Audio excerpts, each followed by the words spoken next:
Welcome back, everyone. And yes, we are back with another one. I know you're a lucky bunch coming at you again so soon, but I did mention in my previous review I was about to go and watch The Substance, and I just have, so let's look at a trailer. Have you ever dreamt of a better version of yourself? Younger, more beautiful, more perfect. So The Substance is a 2024 release written and directed by Coralie Fargeat, and it stars Demi, Margaret, Qualley, and Dennis Quaid. And it's about when a fading celebrity decides to use a black market drug, a cell-replicating substance that temporarily creates a younger, better version of herself. So there'd been a lot of hype around this film. It debuted at Cannes, it won the best screenplay at Cannes. Everyone's been talking about it all week. I've been dying to watch it, and now I finally have. I'm a little bit of a freak for these body horror films, being a big fan of David Cronenberg, so I was obviously really excited. And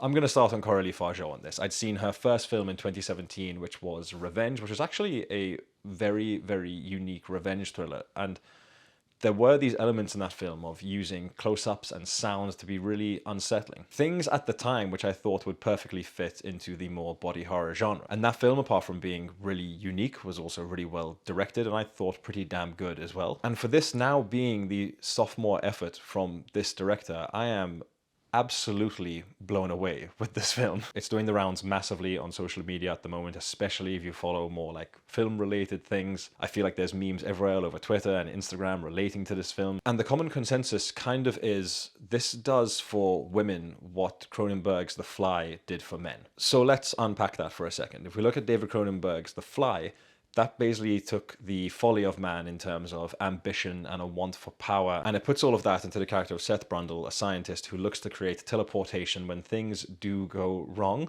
And the movie is called The Fly. I won't really spoil any more of it there if anyone that hasn't seen it, but definitely watch The Fly. But I digress. That was a film which focused on that kind of, I guess, male urge, that want for power and that want to push the envelope and that expectation as well. Now with The Substance, the main character is played by Demi Moore, named Elizabeth Sparkle, who was a previous actress, and we meet her when she's running a sort of modern-day aerobics program. The world that this film is set in is actually really unique and really strange and really hilarious at the same time. But she's 50 years old, she's kind of had her heyday. I guess you could say her sparkle is starting to fade.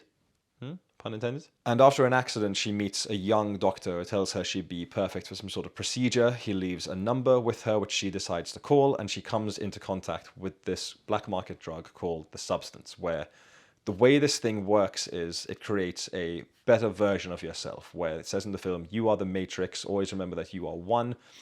And it's this 7-day split where you will spend 7 days in this better version of yourself and then 7 days back in the real version of yourself. Now, the better version in this film goes by Sue, played by a fantastic Margaret Qualley. And this is obviously no disrespect to Demi Moore. She still looks fantastic. She was one of the biggest sex symbols of the 90s. But when you have Margaret Qualley, it really speaks for itself. The kind of inciting incident for all of this comes from Dennis Quaid's character. I can't quite remember his name, but he is the head of the network, and through a rather hilarious phone call, which is overheard by Elizabeth Sparkle, she finds out that her career is done. And this is actually another huge surprise of this film. I actually can't remember the last time I've seen Dennis Quaid in anything, and he is just chewing up every bit of dialogue over here. He's playing this really slimy, totally misogynistic asshole, for lack of a better word, but it is irrevocably clear that he's having the time of his life with this role, and frankly, I can't imagine anyone doing it. So what we really have here in comparison to The Fly is we have this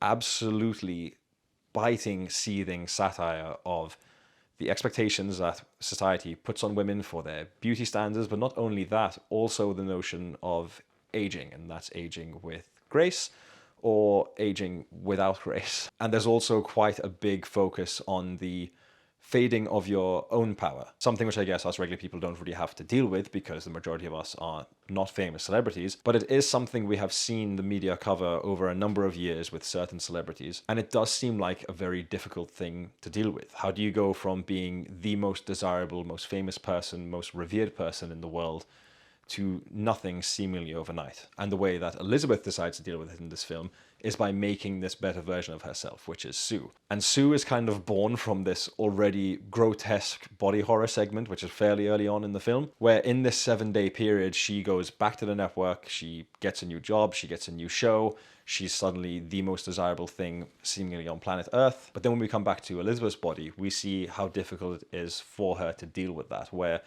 even though they are technically one, this other version of herself is making independent decisions and not always the best decisions, which lead to some pretty terrible outcomes. Now, in recent years, I feel like body horror is making a little bit of a comeback. I think most recently I can remember Julia Ducournau's Titan, which was wild when you think about it. I mean, TLDR on that one, woman has sex with a car and carries its baby. That's not even a spoiler, by the way. And I feel like now with this, just with the reception it got at Cannes by winning Best Screenplay, and now it's being so popular on social media, we're back, guys. Cronenberg and Carpenter, they should be very proud. They were the guys that kind of pioneered the genre among many others. Those are just the first two that come to mind. But for the sickos out there, like myself, this is really one for us. To come back to Fargeat, I cannot stress how impressed I am with the direction of this film and even the screenplay itself. The screenplay is actually pretty simple. There isn't that much dialogue, but in terms of visual storytelling, and then, for lack of a better term, body horror set pieces, this is absolutely astounding. And it's not just that, it's even certain things that are placed at the beginning of the movie that come back at the end, and I really just have to point out that reference to The Shining. I saw that hallway in the beginning of the film and I was like, that looks like the hallway from The Shining with some slight differences there. And then it was obviously a homage to that film when that gets revealed at the end with exactly what happens to it, which I will obviously not reveal. As I mentioned with Fargeat's first film, Revenge, there was this focus on these close-ups and sound as well, and it is no different here. But it comes more into play as well with the soundtrack in this film. It kind of reminds me of the soundtrack from Challengers, which came out earlier this year, where it's this kind of pulsing synth beat and very bassy and really catchy. I'm definitely adding a lot of these to my gym playlist as of tomorrow. And then there are those moments where something is particularly disgusting, but not only that, even just dealing with food. There's a bit early on with Dennis Quaid's character where he's eating some prawns, and it's revolting, to be honest, but what they're doing with the sound is absolutely incredible, and that's what makes it revolting. And I really have to say that this is the easiest film for me to review this year. It's directed superbly, it's paced brilliantly, the soundtrack is fantastic. Demi Moore, where have you been for the last 20 or so years? She's fantastic in this. Margaret Qualley is just continuing to do really, really great and really interesting work and working with interesting people.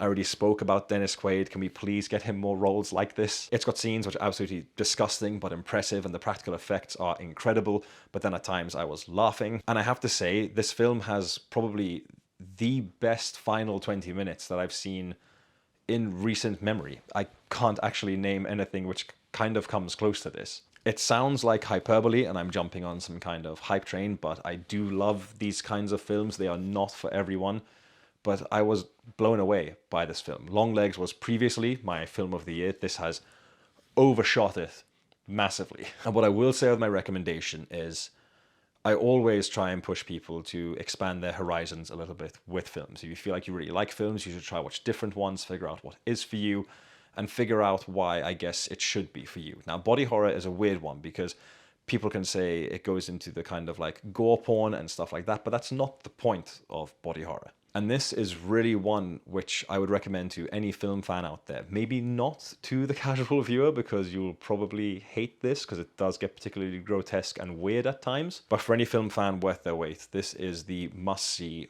of the year. It is an absolute wild ride and I had a fantastic time with The Substance. So it has been a productive weekend for me. I had gone to see Megalopolis and was, I guess, I wouldn't say disappointed with that. I guess my expectations were kind of met. And I had been wanting to see this film last week, but I couldn't. And now my expectations have completely been blown out of the water. And that's a great feeling. It is going to be a fairly exciting October. I know that next Friday, Joker Folie à Deux is coming out. Then we've got The Wild Robot coming out as well.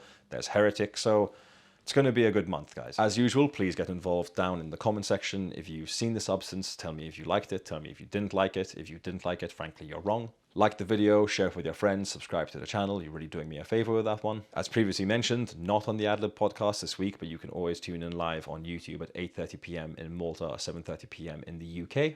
And before I leave you, always remember that pretty girls should always smile. And thank you for watching.